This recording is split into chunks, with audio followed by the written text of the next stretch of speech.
Que Dios les bendiga a todos, hermanos. Dios les bendiga en gran manera. Estamos esperando que la gloria de Dios se manifieste el día de hoy en cada uno de nuestros corazones. Que Dios les bendiga en grande. Que la gracia de Cristo sea con cada uno de ustedes allá en sus hogares, en sus diferentes lugares que se encuentren. Amén. Bendito sea el nombre de Cristo Jesús. Así es que vamos a orar. Vamos a seguir con la serie de estudios que hemos venido desarrollando. No os dejéis mover fácilmente de vuestro modo de pensar. Ese va a ser el tema el día de hoy. Vamos a ir a la parte número 3 de ese tema y vamos a ver algunos aspectos para que nos ayudemos en lo que es la virtud del saber discernir, del saber identificar, del saber conocer por dónde es que viene la falsedad, ¿ya? Y vamos a hacer un poco más de énfasis en lo que son las personas que tienen estas características, su mensaje. Amén. Así es que Dios te bendiga en gran manera. Vamos a orar allá en tu casa. Amado Dios, gracias. Gracias por tu amor, tu misericordia. Gracias, bendito Padre, porque tú tienes un plan maravilloso, un propósito maravilloso con cada uno de nosotros, Señor amado. Gracias, Rey de Reyes y Señor de Señores. Pedimos, Señor, de que tú estés en control absoluto de nuestras vidas y de cada momento, Señor. Te pedimos específicamente por este momento que estamos hablando, por esta transmisión, que todo esté bien, que todo vaya caminando muy bien, Señor. Te pedimos, Dios de la gloria, de que tu nombre sea glorificado en nuestras vidas. Señor, sabemos que tú tienes el propósito de prepararnos, de equiparnos en todo tiempo, en todo momento. Te damos gracias por ello, Señor. Te pedimos, Señor de la gloria, de que nos ayudes, nos protejas, nos cuides con tu sangre preciosa. Gracias, Rey de Reyes y Señor de Señores. Te pedimos, Dios mío, que esta palabra que vamos a estudiar el día de hoy sea de mucho beneficio para nuestra mente, nuestro corazón, nuestra vida cristiana. Y algo que vamos a aprender, Señor mío, que esté en nuestro corazón, que nos ayudes a caminar por esta palabra y que nada ni nadie nos pueda apartar de esta palabra. Ayúdanos a discernir, Señor. Ayuda a que nuestros oídos estén agudos, que nuestra mente esté firme y que nada, Señor mío, de lo que tú has plantado en nuestro corazón y nuestra mente pueda ser apartado. Gracias, Señor. Gracias, bendito Santo. En el nombre de nuestro Señor Jesucristo. Te lo pedimos, Dios. Amén. Bendito es Dios. Vamos a ir nuevamente al pasaje que hemos estado desarrollando, ¿verdad? Que está en 2 de Tesalonicenses 2, del 1 en adelante. Así que el 3, ¿verdad? Entonces dice así: pero con respecto a la venida de nuestro Señor Jesucristo y nuestra reunión con Él, os rogamos, hermanos, que no os dejéis mover fácilmente de vuestro modo de pensar, ni os conturbéis, ni por espíritu, ni por palabra, ni por carta, como si fuera nuestra, en el sentido de que el día del Señor está cerca.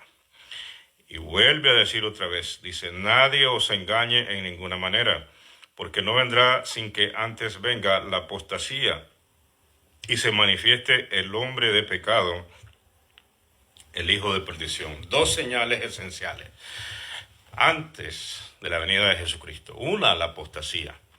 Dos, la manifestación del hombre de pecado. Ya hemos hablado de eso un poco antes, pero no está de más repetirlo. Ya dijimos, ¿verdad?, que una de las últimas señales que se iban a manifestar antes de que la iglesia sea arrebatada a esta tierra, el término bíblico es arrebatar. Algunas personas lo conocen como el rapto de la iglesia, ¿verdad? La palabra nos enseña que el arrebatamiento de la iglesia es antes de que dé inicio el periodo de la gran tribulación. Entonces, antes de que la tribulación empiece, la iglesia es levantada a esta tierra. Pero antes de que la iglesia sea arrebatada, se iban a manifestar dos señales tremendas que tienen que ver con pruebas. Nosotros no estuvimos explicando el otro día el propósito de la apostasía, porque Dios lo permite, ¿verdad? Entonces ya estamos claros en eso, que la razón es probar los corazones de las personas, incluyendo los cristianos. Dice la palabra del Señor que el juicio empieza por casa. Entonces, todo lo que Dios hace, primero se pone a examinar lo propio. Entonces, la apostasía tiene como propósito sacar a la luz lo que no es de Dios. Dios lo permite. Aunque son personas que fueron llamadas y fueron insertadas en el cuerpo de Cristo, y muchos de ellos fueron cristianos que inclusive nacieron de nuevo y hicieron grandes cosas, fueron ministros del Evangelio. Hubo un tiempo que predicaron la sana doctrina, fueron celosos de la sana doctrina y caminaron con el Señor y todo eso, pero después se apartaron. El diablo logró minar sus corazones y lamentablemente se desviaron. Como hemos explicado anteriormente, no se puede apostatar si no estamos dentro. Solo las personas que están dentro pueden apostatar, ¿verdad? Entonces, pero esas dos grandes señales iban a manifestarse. Una es la apostasía y otra es la manifestación del hombre de pecado, específicamente hablando del anticristo. Ahora, ¿qué quiere decir eso? Que nosotros vamos a ver el anticristo no en funciones, no en funciones. Te voy a poner un ejemplo que no es muy correcto, pero no nos olvidemos que el diablo siempre está imitando lo que Dios hace, ¿verdad? Si nosotros analizamos, antes de que Moisés, por ejemplo, se manifestara en su ministerio, en toda su densidad, en todo su propósito, él tuvo, por ejemplo, 80 años de preparación antes de ser manifestado en la función como tal de libertador del pueblo de Israel. Entonces, ¿cuándo fue introducido en el mundo Moisés, el libertador? 80 años antes de su manifestación. 80 años en el anonimato. 80 años que fue un príncipe. 40 años como en Egipto como príncipe. Después, 40 años en el desierto, siempre preparado por ese medio ambiente. Él estaba ahí aprendiendo las ovejas, cómo ser pastor en el desierto, ¿verdad? Después iba a pastorear al pueblo de Dios en el desierto. Si nosotros analizamos, la mayor desarrollo del ministerio de Moisés fue en el desierto, con el pueblo. Porque ya cuando iban a entrar a la tierra prometida, no entró él. Pero su mayor fuerte de Moisés fue en el desierto con el pueblo, pastoreando al pueblo en el desierto, así como cuando pastoreaba las ovejas de su suegro Jetro en el desierto, muy similar. No eran de él las ovejas, eran de su suegro Jetro. El pueblo de Israel que pastoreó en el desierto no era de él ese pueblo, era de Dios. Entonces miramos similitudes. En el mismo lugar que fue preparado, en ese mismo lugar desarrolló su ministerio, ¿verdad? Entonces, pero 80 años básicamente en el anonimato, hasta que fue enviado por Dios a libertar al pueblo de Israel. Entonces, el pueblo de Israel miró varias manifestaciones de Moisés antes de que verdaderamente desarrollara su ministerio como tal. ¿Se acuerda usted cuando él bajaba con frecuencia a donde estaban los campamentos y a donde estaban el pueblo de Israel ejerciendo sus labores como esclavos? Y él se identificaba y él hablaba y todo eso. Entonces no nos olvidemos que el diablo es un imitador, ¿verdad?, de Dios. Entonces algo así va a ser el anticristo. Lo mismo con el caso de nuestro Señor Jesucristo. Jesucristo fue introducido 30 años antes de que él manifestara su ministerio público. Dice la palabra que él era más o menos de unos 30 años cuando empezó su ministerio público, ¿verdad? Y ese más o menos era la edad en que los sacerdotes comenzaban a ministrar en el templo, de acuerdo a la ley. Entonces, nosotros vemos que Jesús fue introducido 30 años antes de preparación. Fue preparado 30 años por cuanto padeció, aprendió obediencia y él crecía en estatura y en sabiduría. Entonces él fue preparado en la tierra, Jesús, 30 años para trabajar 3 años y medio en su ministerio público, 3 años y medio aproximadamente, ¿verdad? Entonces, pero él fue introducido antes. Ya desde antes nosotros vemos ciertas manifestaciones cuando el ángel viene a María. Lo vemos en el templo haciendo diferentes manifestaciones, pero no era en sí su ministerio. Entonces el diablo es un imitador, entonces la iglesia va a ver algunos o algunas manifestaciones así.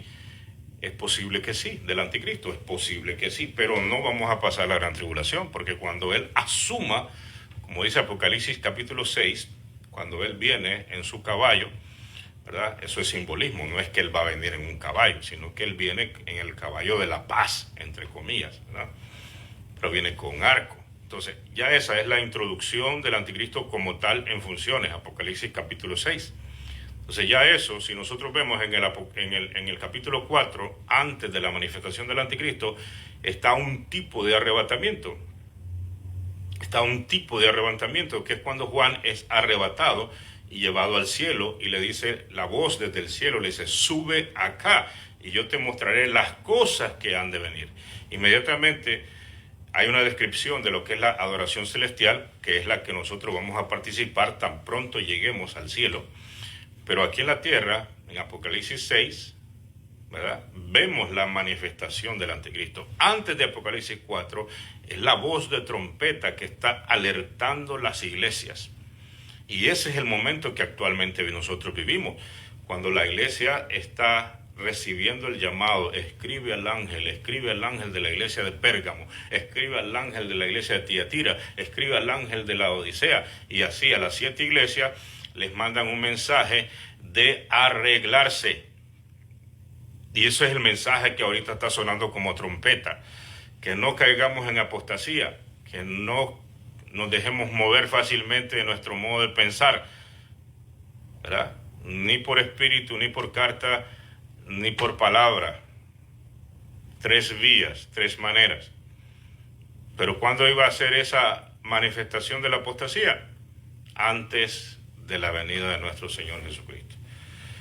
Bendito sea el nombre de Cristo Jesús. Entonces, en ese pasaje y en esos pasajes vamos a estar hablando y vamos a seguir hablando de lo que significa el dejarse mover. Mire, la apostasía, ¿verdad?, haya cabida, ya te estuve describiendo, ya estuvimos hablando de las personas vulnerables, que hay corazón incrédulo y hay corazones contaminados. Entonces esos corazones contaminados son vulnerables a recibir la apostasía. Ya dijimos que la apostasía viene por espíritu, por palabra o por carta, haciéndose pasar como una carta apostólica, porque ahí el apóstol dice como si fuera nuestra, ¿verdad? Entonces la apostasía por lo general busca cómo agarrar posiciones o títulos que tienen que ver, que cuando usted mire esos títulos están en un nivel superior. Por ejemplo, el título de apóstol, el título de profeta, el título de maestro. Casi nunca pastor, casi nunca evangelista.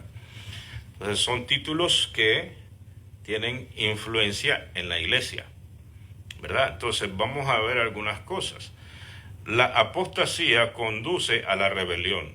Cuando la persona logra tener una enseñanza, digamos que alguien en algún lugar, ya sea por las 3 vías que mencionamos, ya sea por espíritu, digamos, viene una profecía a esta persona y le dice, tú tienes o tú vas a ser un pastor, tú vas a ser un apóstol, Dios te va a usar en grande, Dios te va a usar. O sea, esas profecías que vemos hoy en día que destacan el ego de las personas muchas veces, ¿verdad? Y a veces selecciona a una persona del crowd, de la congregación, la sacan al frente y hacen eso. Tú vas a hacer esto, tú eres lo otro, y al final lo exaltan tanto que termina sintiéndose más que el pastor que lo ayuda, ¿verdad? Entonces, ahora, más adelantito vamos a aclarar lo de la profecía. Por supuesto que nosotros creemos en la profecía, ¿verdad? Pero es una profecía que viene directamente de Dios con los fines y las reglas que deben de regir a la profecía: consolación, exhortación y edificación. Hay tres líneas y la cuarta es de que si Dios habla mediante profecía, eso que dijo debe de cumplirse, sí o sí. O sea, que si Dios habla, Dios es serio, pues. Cuando Dios habla, Dios es serio. O sea, Dios no va a decir, oh, es que no era eso lo que iba a decir. No es así. Cuando Dios hace un milagro, es serio. Cuando Dios da una profecía, es serio. O sea, Dios no anda jugando. Dios es derecho y serio. Lo que Dios dice se debe de cumplir, ¿verdad? Hay apóstoles o profetas que se ponen a decir de que va a caer tal gobierno, o de que va a venir un terremoto, o de que va a ser... O sea, Dios puede usar la profecía para eso. Si Dios quiere, sí. Pero hay personas que de su propio vientre y de su propio interés hacen esas cosas para impresionar a mucha gente. Entonces, ¿qué es lo que pasa? Que esas profecías a veces no se cumplen. Y la gente está esperando que se cumplan. Pero no es Dios el que ha hablado, ¿verdad? Entonces, vamos a ir viendo algunas cosas. Entonces, dijimos, ¿verdad?, que la apostasía conduce a la rebelión. Y la rebelión conduce a la obstinación. Cuando vinieron a Saúl, ¿qué le parece si vamos? Primera de Samuel, vamos a ir a Primera de Samuel 15:23, mira cómo dice, Primera de Samuel 15:23, mira cómo dice. Dice así: porque como pecado de adivinación es la rebelión, y como ídolos e idolatría la obstinación. Por cuanto tú desechaste la palabra de Jehová, él también te ha desechado para que no seas rey. ¿Cuál fue el problema de Saúl? Desechar la palabra, ¿verdad? Entonces, cuando un apóstata se desvía, es exactamente eso. Desechó la palabra. ¿Cuál palabra? La palabra de Dios que está escrita. Logos. 66 libros. Eso es lo que necesitamos para guiarnos. Dios ha guardado esta palabra desde que esta palabra existe, desde que Dios la habló. La palabra no necesita que alguien la guarde o que alguien... No, la palabra, Dios tiene un compromiso que de voluntad propia, Él lo mencionó. Él dice, el cielo y la tierra pasarán, pero mis palabras no pasarán. ¿Qué quiere decir eso? Que Él iba a conservar su palabra a través de los tiempos. Y Él dice, nadie tiene que añadirle nada. Te lo estoy parafraseando. Nadie tiene que añadirle nada, ¿verdad? Ni nadie tiene que quitarle nada. 66 libros que componen el canon bíblico. Ahora, si en determinado momento de la historia alguna organización religiosa fue usada por Dios para poner los libros juntos, eso es como el ejemplo ilustrativo que te puse la vez pasada. Es que, por ejemplo, vayamos a una imprenta, digamos, usted escribió un libro y lo lleva en desorden, o sea, lo lleva desorganizado el libro, ¿verdad? Entonces allá en la imprenta usted, con ayuda de 2, 3, juntan los libros y le dice, imprímame esto. Ya, el de la imprenta o los que te ayudaron no necesariamente tienen que decir nosotros hicimos la Biblia o nosotros hicimos el libro que usted traje, no. El escritor fue usted. Usted escribió el libro, lo pusieron juntos y salió a publicarse. Entonces el que escribió la Biblia es Dios usando hombres. Dios usando hombres. Así de simple, así de sencillo. Entonces, esa palabra, cuando es rechazada, ya no tenemos ninguna esperanza, ya no tenemos ningún asidero. O sea, yo no puedo decir, ni nadie puede decir, es que la palabra debió decir esto. No. No nos olvidemos que Él es Dios. Y como Él es Dios, Él es el que nos enseña a nosotros, no nosotros a Él. Desde el momento en que nosotros ya decimos, es que esto debió decir así. Lo que estamos diciendo es que no es que Dios esté equivocado y Dios tendría que escribir esto. No, ahí estamos rechazando la palabra. Entonces hay que creer la palabra tal y como está. Amén. Así es. Algunos dicen, no, es que la palabra tiene una y mil interpretaciones. No, la palabra tiene una sola interpretación, nada más. Y nosotros nos debemos de ajustar a esa interpretación. Así de simple, y no nos vamos a equivocar. Repito, el Dios es Él, no nosotros. Decimos amén. Entonces, ahora que alguna persona tenga una opinión diferente, esa es su interpretación, pero eso no quiere decir que esté en lo correcto con respecto a algún tema o con respecto a algún texto o con respecto a algo que tenga que ver con la Escritura. La Escritura tiene su misma interpretación. Alguien dijo por ahí, un hombre de Dios dijo, la Biblia es como un león que no necesita defenderse. Ella misma se defiende a sí misma, ¿verdad? Y él tenía razón en eso. Entonces la Biblia se explica a sí misma. Lo que nosotros debemos de hacer humildemente es aceptar la misma interpretación de la Escritura. Dice la palabra que ninguna palabra o ninguna profecía es de interpretación privada. En otras palabras, que yo de manera privada, de manera particular, diga, no, es que la Biblia debió decir eso o la Biblia significa esto. No, eso ya es una interpretación privada. ¿Qué ha pasado con aquellas personas que han tenido ciertas revelaciones, entre comillas, y han venido con libros que supuestamente son para interpretar la Escritura? Por ejemplo, José Smith, hace muchos años, el libro del Mormón. Por ejemplo, los Testigos de Jehová con su Watchtower o el Atalaya, que según ellos sirve para explicar la Biblia. No, no es así. Eso no es así. No hay un libro que pueda explicar la Biblia. La Biblia se explica sola. Ella tiene una interpretación y una verdad absoluta. Así de simple, así de sencillo. Ahora, si alguien dice, no, es que la verdad es relativa o no, esa es otra cosa, ¿verdad? Esa es otra cosa. Pero la palabra, cuando nosotros la aceptamos con humildad, amén. Amén. Y el mismo que inspiró la palabra, que es el Espíritu Santo, nos viene y nos ayuda a conocer la verdad y la interpretación correcta de la palabra. Y eso puede ser cualquier persona. No se necesita ir a esto o a estudiar aquello, esto, lo otro. Si usted es una persona estudiada en cualquier, amén, gloria a Dios, ¿verdad? Pero lo que se necesita es un corazón humilde.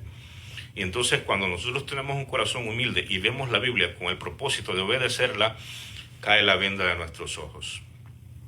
El príncipe de este siglo ha enceguecido la mente de las personas o los ojos de las personas para que no vean la verdad, ¿verdad? Entonces, el diablo mismo enceguece a las personas usando el pecado de las personas. Entonces, cuando nosotros nos arrepentimos y venimos a Cristo, entonces la venda cae y se nos abren los sentidos. No es que tengamos los ojos vendados, la mente de las personas que no conocen a Cristo está vendada. Por eso es que hay muchas cosas que no pueden ver, no pueden entender. Pero cuando nosotros venimos a Cristo, entonces entendemos la Escritura por iluminación, por alumbramiento del Espíritu Santo.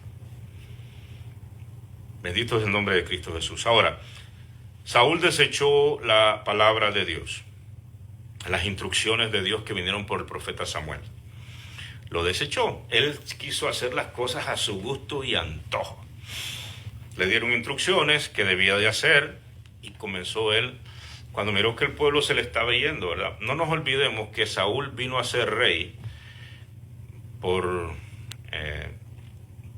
petición pública. La gente, Dios tenía un estilo de gobierno en Israel que era mediante jueces. Y en ese momento estaba en funciones Samuel, de parte de Dios. El pueblo un día dijo, no queremos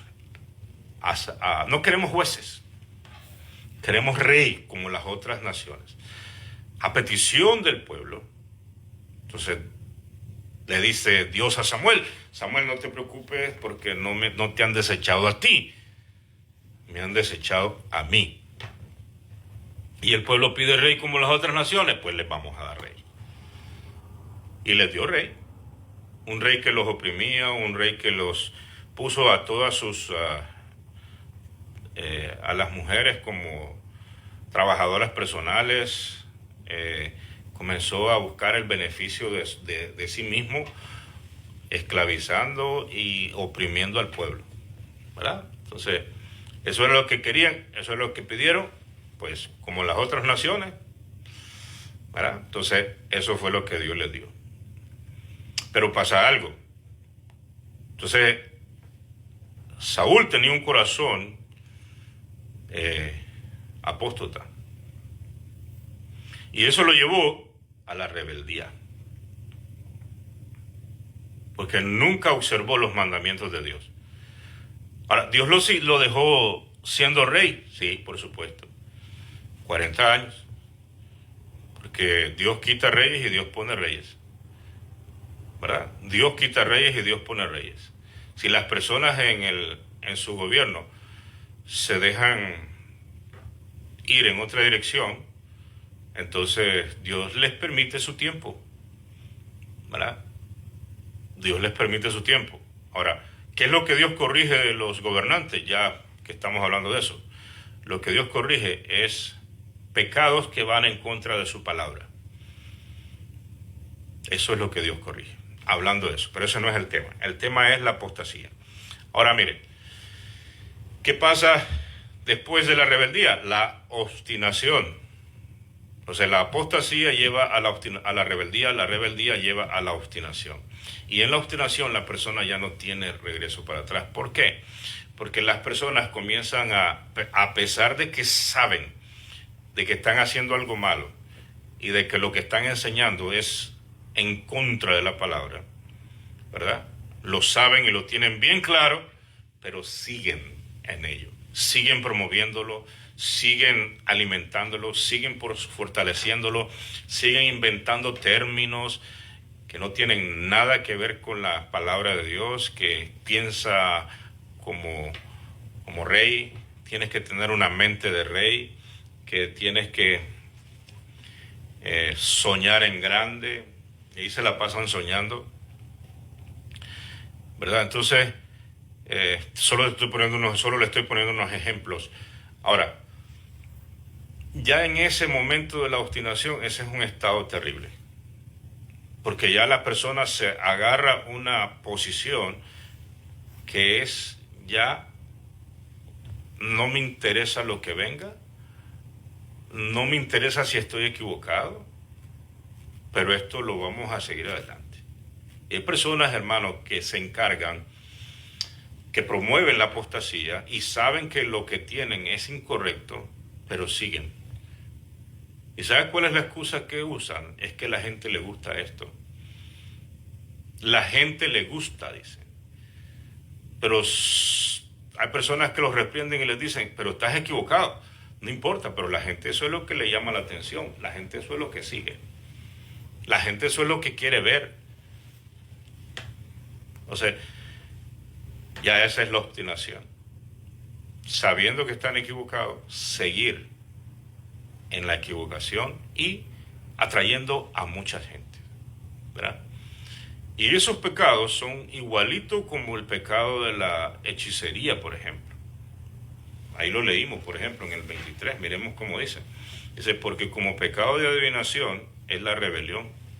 Amén. Entonces, Dios ve el pecado de la rebelión como la hechicería. Es ni más ni menos como que una persona se ponga a hacer prácticas, un cristiano se ponga a hacer prácticas y vaya a consultar a los brujos. Eso es abominación a Dios. Eso es un asco delante de Dios. Pero sin embargo, hay personas que practican la rebeldía y es un pecado exactamente igual y tiene las mismas consecuencias. Asimismo, el pecado de la obstinación es como un idólatra delante de Dios. Igual. ¿Por qué? Porque él es su propio ídolo. Entonces las consecuencias es la misma. el castigo es el mismo por ese pecado. Amén. Entonces vamos a ver otro ejemplo. Por ejemplo, Coré. ¿Cómo vino a ser líder del pueblo Coré? No lo vamos a ver, pero está en Números 14:4 para los que anotan. ¿Verdad? Entonces, ¿cómo vino a ser Coré, por ejemplo, líder de los que se rebelaron? Porque el mismo pueblo comenzó ahí a buscar y a proponer, ¿verdad? El mismo Coré ha de haber tirado el dardo, haber puesto y contaminado la mente de los débiles y personas que tenían visiones de liderazgo, ¿verdad? De una manera incorrecta, persona que tenía deseo y tenía anhelo, así como Saúl, el mismo problema. Entonces, y de repente dicen, busquémonos un líder, un jefe, un capitán que nos lleve, que nos guíe. Entonces, de la misma manera. Entonces ellos apostataron y la apostasía los llevó a la rebeldía, ¿verdad? Entonces, ¿cómo terminaron esos apóstatas? Terminaron en el infierno, se fueron con todos sus enseres, con todo lo que andaban puestos, hasta las sandalias que andaban puestas, con todo eso, todos sus hijitos, todos sus bienes, todos sus familiares y todo. Se abrió la tierra, hermano, y cayeron vivos al infierno. Dice la palabra del Señor que cayeron vivos al Seol. Seol es infierno, palabra hebrea para infierno. Entonces, cayeron vivos. Ese fue el castigo. Pero ¿dónde empezó todo? Aceptaron las propuestas que se movían ahí. Aceptaron las propuestas. Aceptaron las propuestas porque ellos querían gobernarse a sí mismos. Nunca reconocieron a Moisés como su pastor, como su guía, como la persona que los iba a llevar al punto que Dios los quería guiar. Nunca lo vieron así, nunca lo aceptaron. Salieron de la esclavitud, se gozaron en los beneficios del ministerio de Moisés, comían y etcétera, etcétera. Y aquel hombre, cuando estaba buscando la dirección para el pueblo, 40 días encerrado allá con Dios en el monte, ellos estaban procurando una rebelión. Amén. Entonces, ¿eran dignos de seguir adelante? Ellos mismos manifestaron quiénes eran verdaderamente. Amén. No necesariamente uno tiene que estar en determinado lugar para manifestar lo que está en nuestro corazón o en determinado nivel. Para el que es honrado, por ejemplo, con $10 es honrado con $1.000.000. El que ama a Dios en la pobreza, ama a Dios en la riqueza. El que ama a Dios en el desierto, ama a Dios en la tierra prometida y reconoce lo que es de Dios. A Jesucristo lo rechazaron cuando Él vino y le dijo a aquellas personas, le dijeron, tú no vienes, nosotros somos hijos de Abraham, ¿verdad? Como algunas personas que dicen, no, yo soy de Dios. Entonces le dijeron a Jesús, lo rechazaron. Entonces Jesús les dice, si ustedes fueran hijos de Abraham, supieran quién soy yo, me reconocieran, se dieran cuenta que yo he venido de Dios, ¿verdad? Entonces, pero ellos se jactaban de ser hijos de Abraham. En otras palabras, nosotros, Dios es el que nos gobierna, tú no. Entonces, eso es típico. Son corazones que van comiendo la apostasía. Y esos corazones los lleva, ese tipo de actitudes los lleva a la rebeldía, y la rebeldía a la obstinación. Y después, pues, el fin es terrible. Amén. La palabra es clara, la palabra es precisa y es fundamental. Así que no podemos nosotros desviarnos de lo que hemos aprendido y de lo que hemos oído. Segunda de Pedro 2.1, vamos a ir a Segunda de Pedro 2.1, vamos a ver. Hay otro, ¿verdad?, título que usan esta gente que es maestro. Ya, la palabra nos alerta de que vendrían falsos maestros. Ellos usan estas plataformas, estos títulos que son atractivos cuando se escuchan. Maestro. Otros dicen soy apóstol. Otros dicen soy profeta. Son ministerios que el Señor levantó, ¿verdad? Apóstoles, profetas, pastores, maestros, evangelistas, son los 5 ministerios que Dios levantó para la iglesia. Entonces, maestro. Pero la Biblia, fíjese que le denomina maestro. Miremos, por ejemplo, 2 de Pedro 2:1, dice así. Bendito es el nombre de Jesús. Dice, falsos maestros, dice así. Como todas las cosas, vamos a ver el 12 primero. Espérate. Bendito es Dios, aleluya. 2 de Pedro 2:12, dice así. 2 de Pedro 2:1, 2:1, dice. Pero hubo también falsos profetas entre el pueblo, como habrá entre vosotros falsos maestros. 2 de Pedro 2:1. Como habrá entre vosotros falsos maestros, que introducirán encubiertamente herejías destructoras, y aún negarán al Señor que los rescató, atrayendo sobre sí mismos destrucción repentina. Y muchos seguirán sus disoluciones, por causa de los cuales el camino de la verdad será blasfemado. ¿Y cuál es la motivación de esta gente? Dice, y por avaricia harán mercadería de vosotros con palabras fingidas. Sobre los tales ya de largo tiempo la condenación no se tarda y su perdición no se duerme. Amén. Entonces, aquí la palabra es bien clara y nos alerta de que iban a venir falsos maestros, falsos profetas, falsos apóstoles. Si existe algo falso y si existe una copia, es porque existe algo original.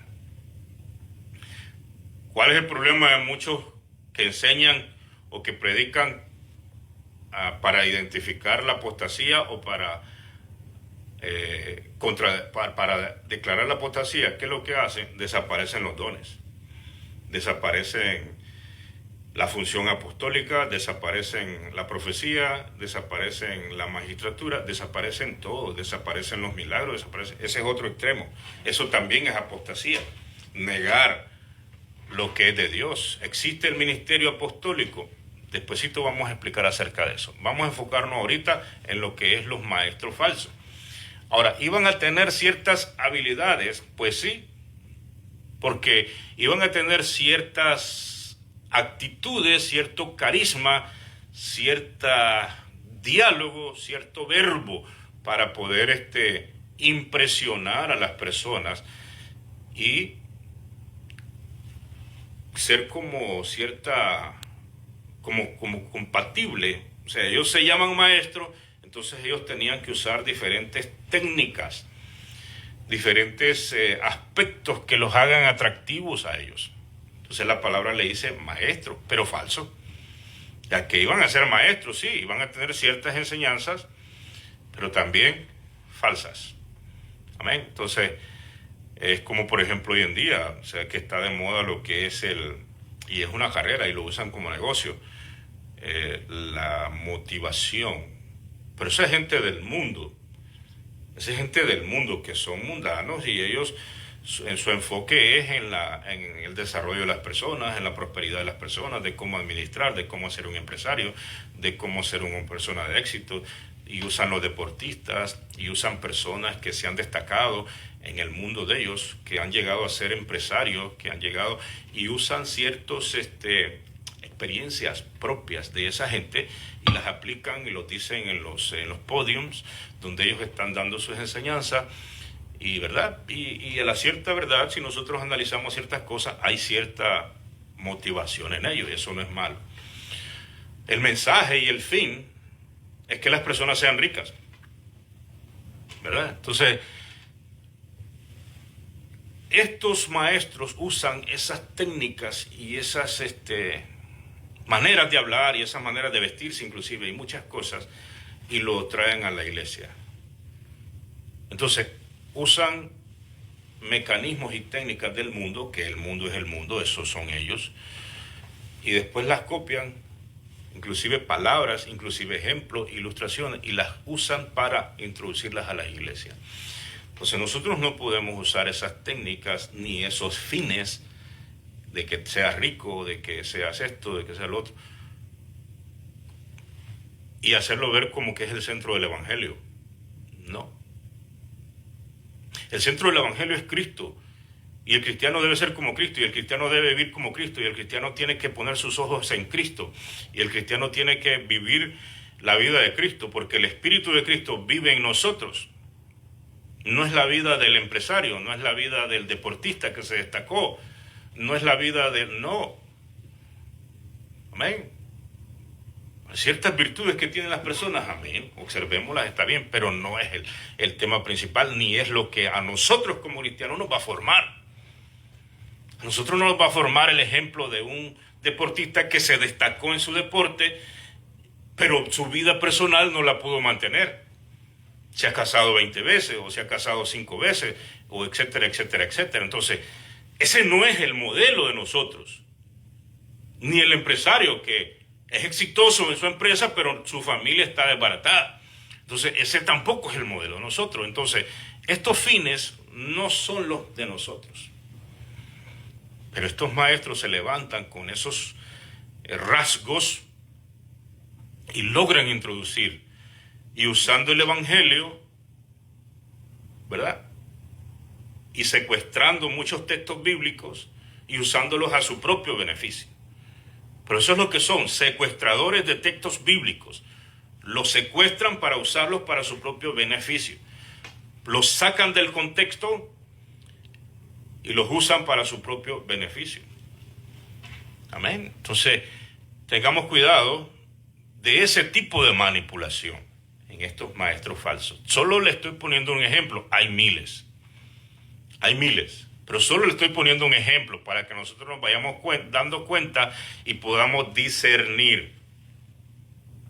¿Verdad? Entonces, esa es una más. Con los falsos maestros, por ejemplo. Pero iban a tener cierto carisma, cierta habilidad, por supuesto que sí.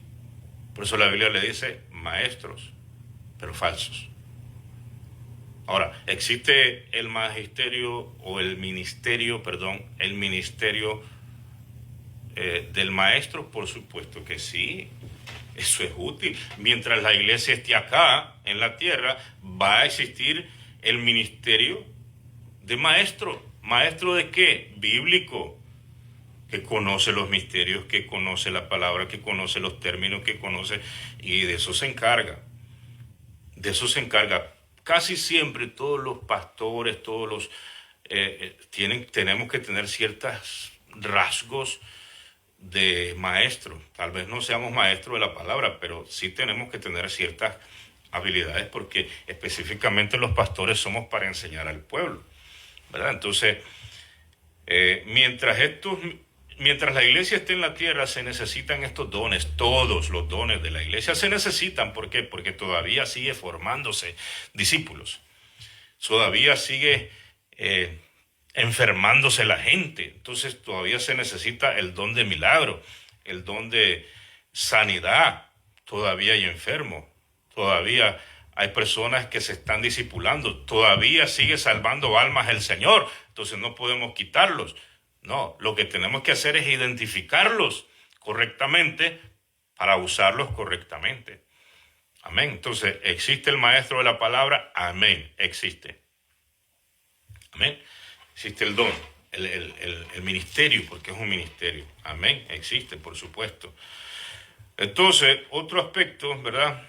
Por ejemplo, el apóstol Pablo le dice a los Gálatas, en Gálatas 1, 6, 8, tal vez no lo podemos ver ya, Gálatas 1, 6, 8, ¿quién los apartó? ¿Quién los hechizó? ¿Quién los embrujó?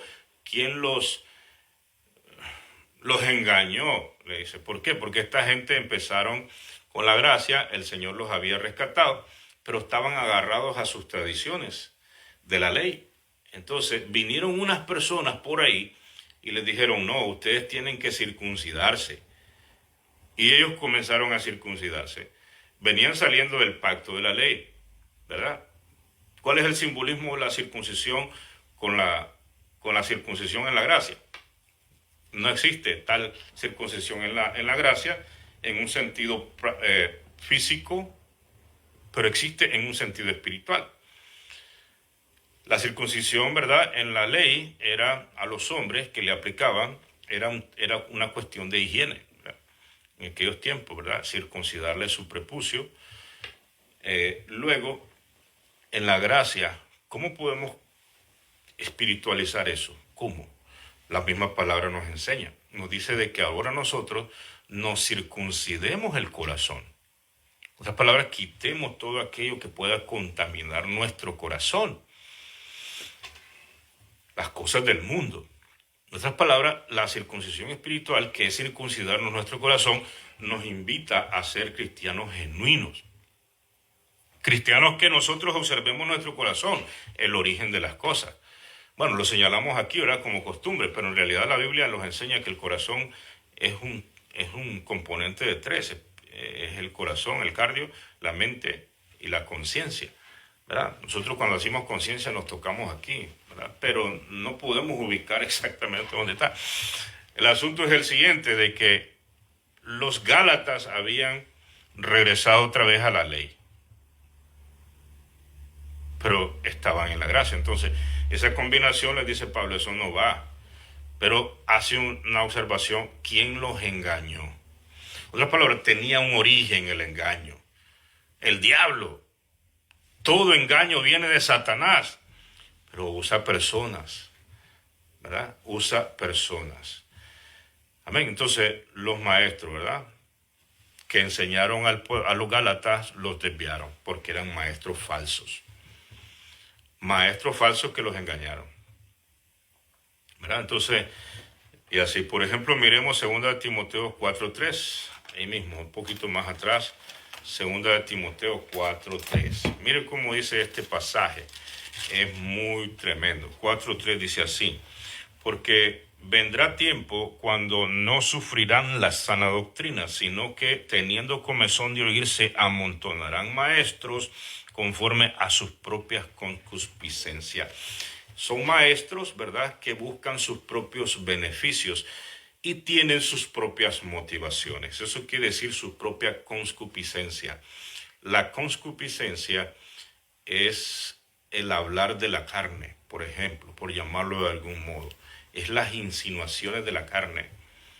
Por ejemplo, una persona que mira un hombre que mira a una muchacha y le gusta y él es casado.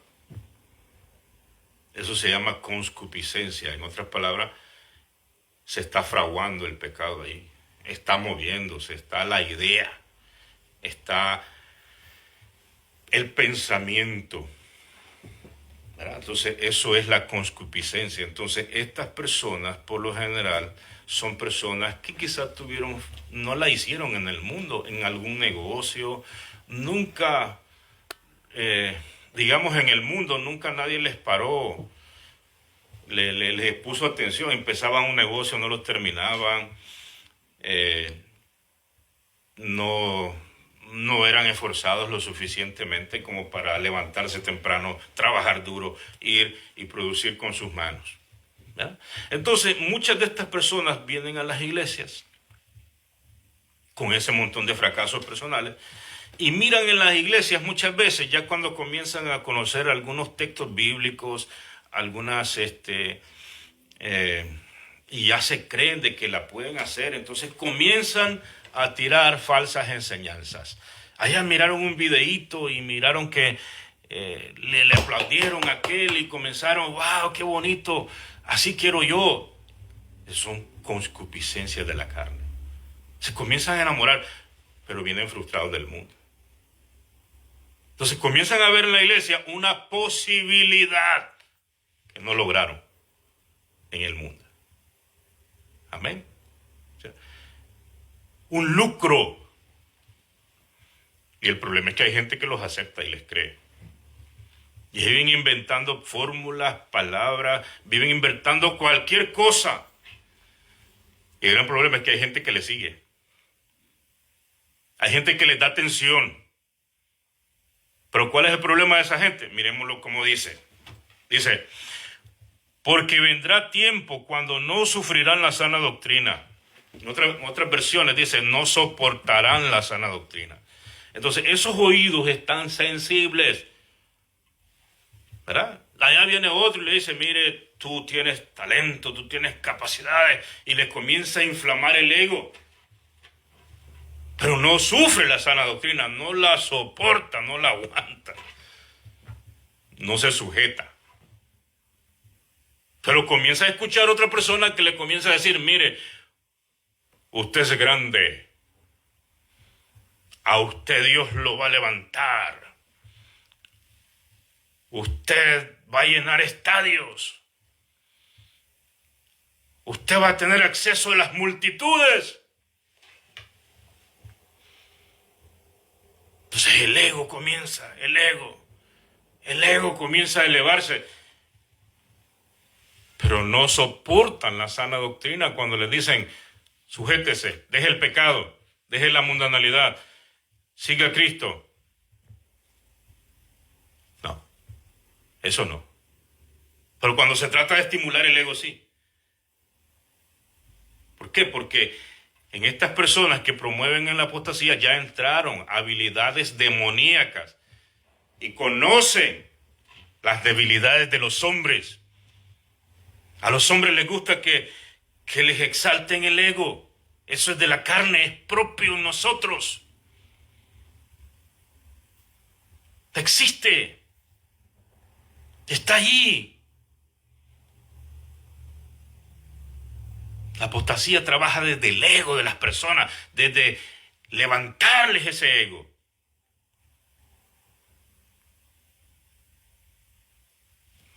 Otra cosa, hermanos amados, es que nosotros los humillemos bajo la poderosa mano de Dios y Dios nos exalte. Pero si Dios exalta a alguien, es para la gloria de Él, no es para el beneficio personal. No. Y eso sucede cuando el principio es aplicado. Dice la palabra, el que se humilla, Dios lo levanta. Pero el que se exalta, Dios lo baja.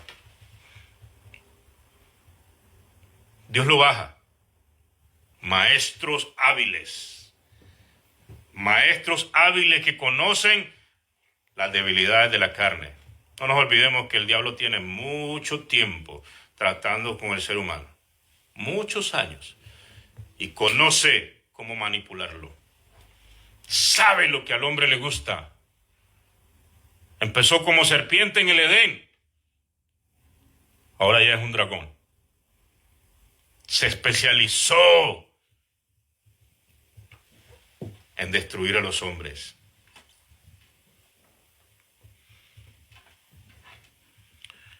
Entonces, no sufrirán la sana doctrina. Hermano amado, mira, para nosotros ser cristianos y verdaderamente seguir a Cristo, lo primero que nosotros debemos de hacer es agarrar ese ego y tirarlo al piso. Y no solo un día, todos los días. Jesucristo nos enseñó, si alguno quiere venir en pos de mí y no toma su cruz cada día, no sirve, no es digno de mí. No sirve. Eso es lo que quiere decir, no es digno de mí. Amén, no es digno de mí. Entonces,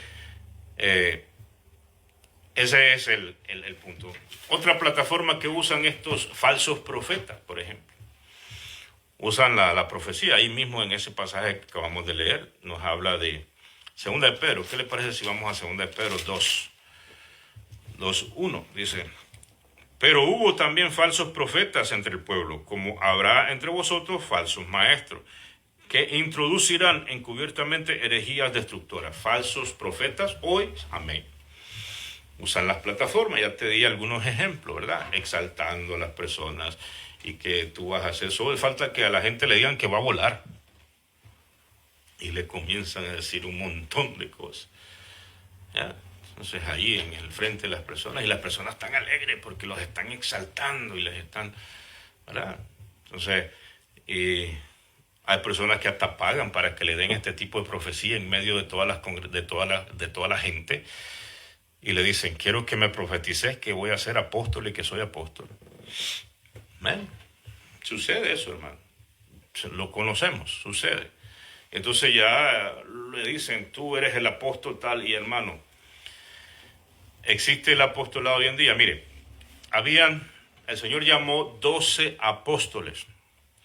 12 apóstoles. Y en la antigüedad fueron 12 patriarcas. Y allá en el cielo hay 24 ancianos representando los 12 patriarcas y los 12 apóstoles. Esos ministerios son únicos. El apostolado de los apóstoles, valga la redundancia, que anduvieron con Cristo, esos son únicos.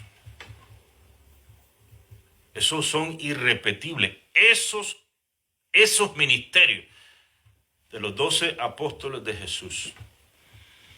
Cuando falló Judas, nombraron a Matías. Yo en lo personal creo que Matías, ¿verdad?, ocupó un cargo momentáneamente. Yo pienso que Jesús llamó al apóstol Pablo para llenar el número 12. Eso es lo que yo pienso, ¿verdad?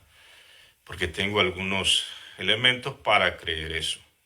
Esa es mi opinión. Ahora, 12 apóstoles de Jesús que anduvieron con Cristo. Ellos tenían que tener ciertos requisitos. Tenían que conocer al Señor Jesús, ¿verdad? Todos ellos lo vieron, incluyendo el apóstol Pablo. Tenían que haber andado con Jesús. Tenían que haber estado todo el tiempo con Él. Amén. Entonces tenían ciertos requisitos. Y Jesús les dio instrucciones específicas y promesas específicas. Les dijo, ustedes van a juzgar a las 12 tribus de Israel en mi venida.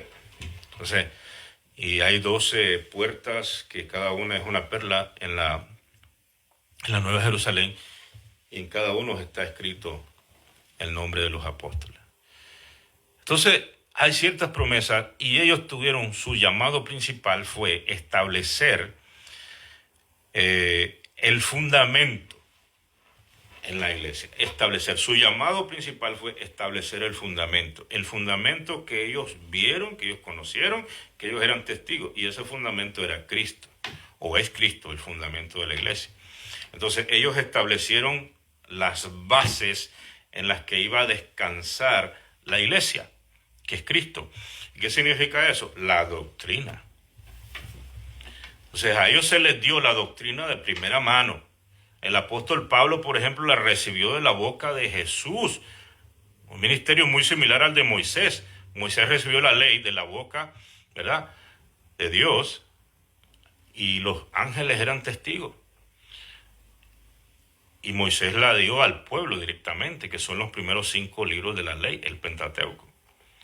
El apóstol Pablo recibió la doctrina directamente de la boca de Jesús. Bastante doctrina, ¿verdad? Asimismo los otros apóstoles, igual. Entonces, ese ministerio apostólico de Jesús, los apóstoles de Cristo, eso es irrepetible, ¿verdad? Ahora, existe un funcionamiento apostólico, amén, porque todavía hay lugares donde no se ha predicado el evangelio físicamente. Todavía hay lugares cerrados. En algunas denominaciones le llaman misioneros, ¿verdad? Todavía hay personas que son llamadas a fundar iglesias, a contribuir a la formación de pastores, de ministros del evangelio. Esos hacen una función apostólica, ¿verdad? Porque, pero eso es diferente. O sea, hoy no podemos levantar un apóstol y decir que está al mismo nivel de los apóstoles de Cristo. Eso es imposible, porque no llena los requisitos para estar a ese nivel. Pero se puede efectuar la labor apostólica, se está dando a todo lo largo y ancho de la iglesia en estos 2000 años que tenemos de existir. La función. Ahora, ¿qué quiere decir apóstol? Enviado. Eso quiere decir apóstol. Entonces, En algunos lugares se les conoce como misioneros, pero fíjense que hay personas que se dedican a levantar iglesias, se dedican a contribuir a la formación de pastores y de ministros del Evangelio, y esas personas no se andan echando flores, no andan ahí exaltándose que yo soy un apóstol, no, a pesar de que muchos de ellos hacen una labor apostólica. Muchos de ellos que yo he conocido que se llaman pastores, pastor, yo soy pastor, dicen, y hacen una labor apostólica en la iglesia. Y han fundado concilios y concilios con una sana doctrina y se dedican a promover el evangelio y hacen y así. Entonces, ese es un funcionamiento apostólico. Existe. Existe el don de profecía, por supuesto que existe, esa es otra. Por ejemplo, dice la palabra del Señor que los apóstoles profetizaron hasta Juan. Ahí vamos a hablar de algo. ¿Cuáles profetas? Perdón, los profetas profetizaron hasta Juan. Porque Juan el Bautista fue el último profeta de una línea de profetas mesiánicos que empezaron desde Génesis hasta cerrar con Juan el Bautista.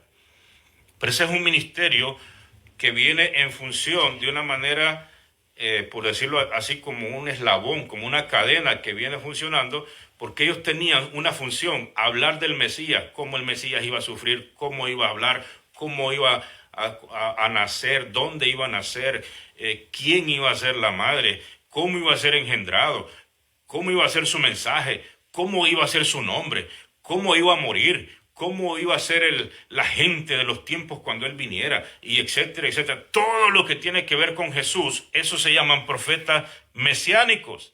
Hasta Juan, el mensaje de él fue, detrás de mí viene uno que yo no soy digno ni siquiera de desatarle la correa a su zapato. Él tiene el aventador en la mano, la pala.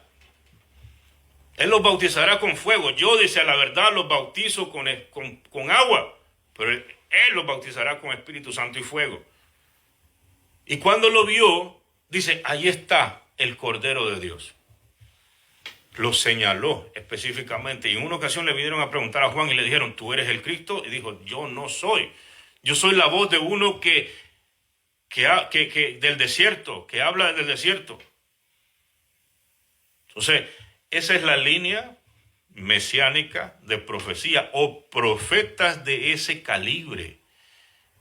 Y con ese ministerio que se expandió a través de los años antes de la venida de Jesús. ¿Para qué? Para enfatizar, para demostrar, para que la gente pudiera identificar y hacer una relación. Este es el Mesías, Jesús. Ahora nosotros podemos ver, pero mira lo que se dijo hace 2000 años antes que Él viniera. Se cumplió en Él. Entonces lo que Jesús dice que es Él. Porque tenemos un montón de testigos anteriormente, profetas que hablaron de Él. Entonces ese ministerio lo que venía a hacer era confirmar, a identificar el Mesías. Ese nivel de profecía cesó. Ese nivel de profecía cesó. ¿Por qué? ¿Cuándo? Cuando vino el Mesías. Cuando todas las profecías que ellos hablaron se cumplieron. En la actualidad, ese nivel de profeta no se puede levantar porque ya vino Jesús. ¿Existe el don de la profecía? Por supuesto que sí. Está 1 Corintios 14. Pablo dice, porque yo deseara que todos profetizaran. Perdón, porque yo deseara que solo todos hablaran lengua, pero más que profetizaran, dice. Porque la profecía edifica a la iglesia, dice. ¿Verdad? Entonces, ¿existe el don de profecía? Por supuesto que existe. Por eso es que el diablo lo imita. Porque existe. Por eso es que el diablo imita el ministerio apostólico. Porque existe la función.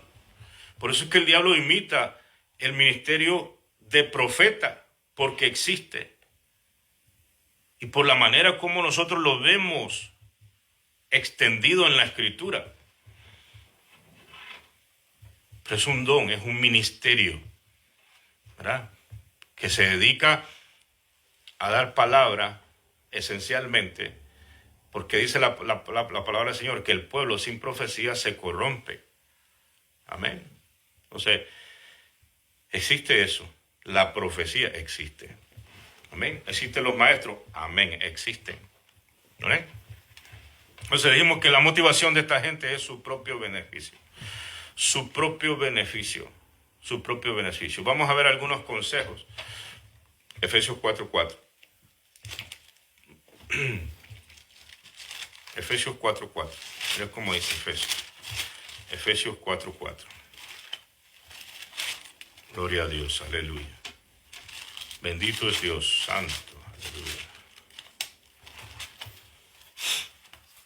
Gloria al Señor Jesús, gloria al Cristo maravilloso. Efesios 4:14.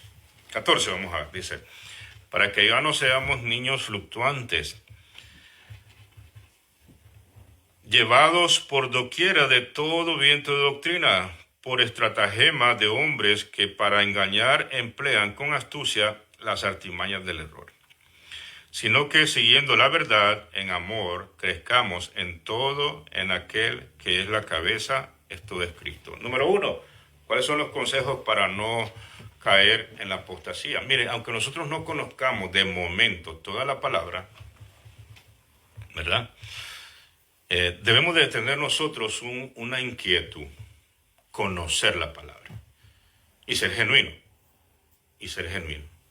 Amén. O sea, ser genuino. Y ver ciertas características en nosotros. Por ejemplo, cuando nosotros estamos en Cristo, las cosas van cambiando a nuestro alrededor. Van cambiando.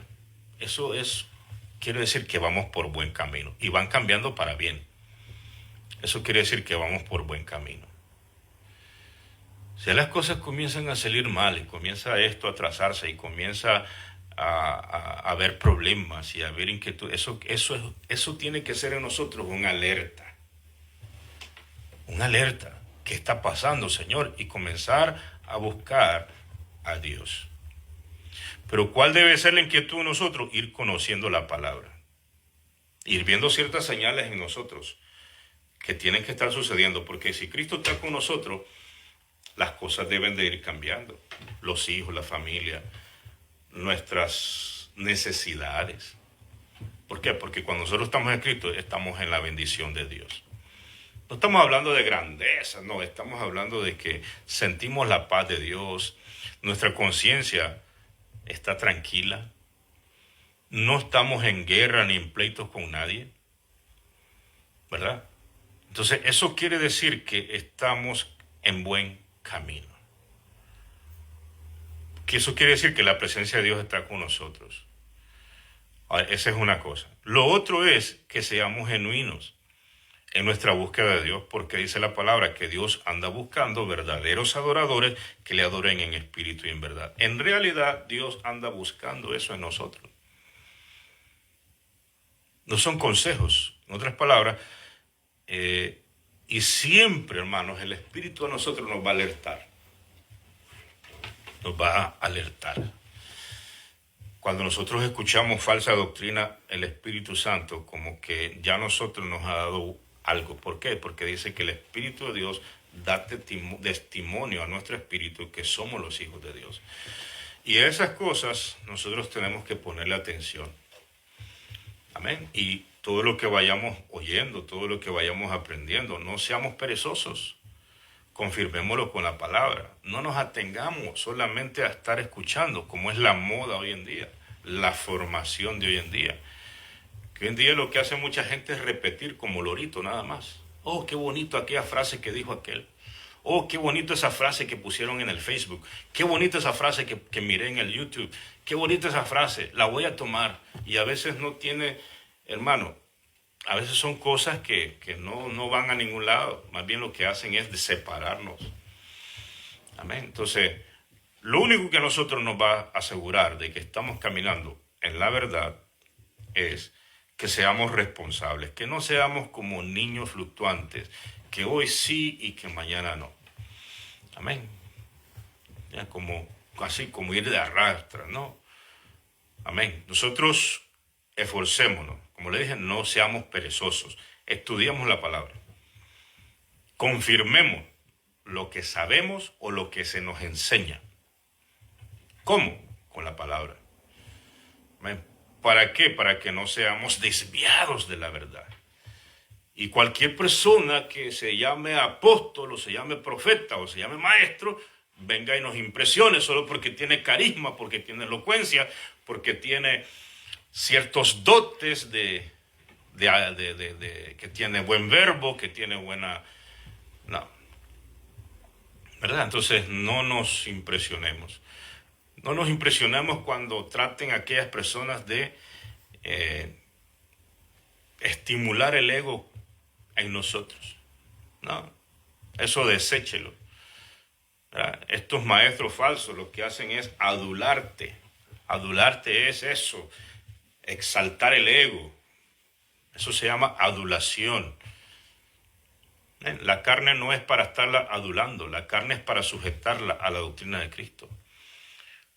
La carne viene de una corrupción, viene del mundo.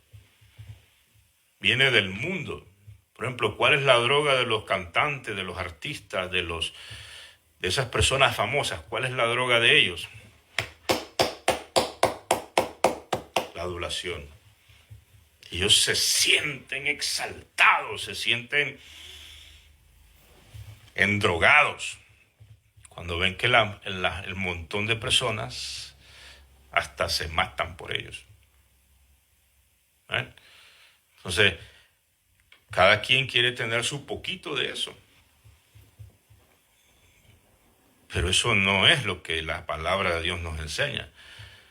Las personas tienen que ver a Cristo en nosotros y el que debe llevar la gloria es Cristo. Dios no comparte su gloria con nadie. Con nadie. Amén. Nosotros somos para darle gloria a Dios, no para robarnos la gloria de Dios, solo porque hicimos algo. No, en ningún momento, porque si no se nos mete el síndrome de Lucifer. ¿Cuál es el síndrome de Lucifer? Cuando comenzaron a ver lo que era bonito, que era lo último, que era perfecto, se le exaltó y dijo, yo quiero ser igual a Dios. Entonces, eso es peligroso. Y eso la palabra lo enseña. Por ejemplo, dice la palabra, no ponga a hacer a un nuevo cosas que más bien lo van a enfermar. Porque puede caer en la misma tentación que cayó el diablo, dice. Amén. Digamos que a alguien que todavía es inmaduro y lo pongamos en la iglesia a hacer ciertas cosas que más bien lo van a enfermar. Las personas, por ejemplo, que tienen privilegios en la iglesia, pues tienen que tener cierto grado de madurez y cierta capacidad para hacerlas. Amén. ¿Por qué? Porque la carne es tentada a caer en esas cosas. Pero los privilegios no se le dan a una persona para que se sienta bien. Los privilegios se le dan a las personas que están bien, para que trabajen bien. Los privilegios no se le dan a una persona para que no se vaya de la iglesia. Los privilegios se le dan a las personas que están firmes en la iglesia y que tienen un compromiso con la iglesia y que son leales a la iglesia. ¿Verdad? Los privilegios no se le dan a las personas para que se motiven. Los privilegios se le dan a las personas motivadas, comprometidas, para que motiven a los demás. ¿Ya? La predicación no se da el púlpito para darle un chance a alguien. No. Se le da a las personas que verdaderamente son capaces de traer algo al pueblo. ¿Verdad? Entonces a veces nosotros venimos con unas tradiciones y unas costumbres que podemos contribuir al daño de las personas. Entonces, sigamos aquí el último pasaje que vamos a ver, que está en Primera de Timoteo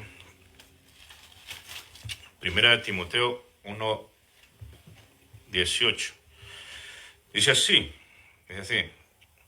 este mandamiento, hijo Timoteo, te encargo para que conforme a las profecías que se hicieron antes en cuanto a ti, milites por ellas la buena milicia, manteniendo la fe y buena conciencia, desechando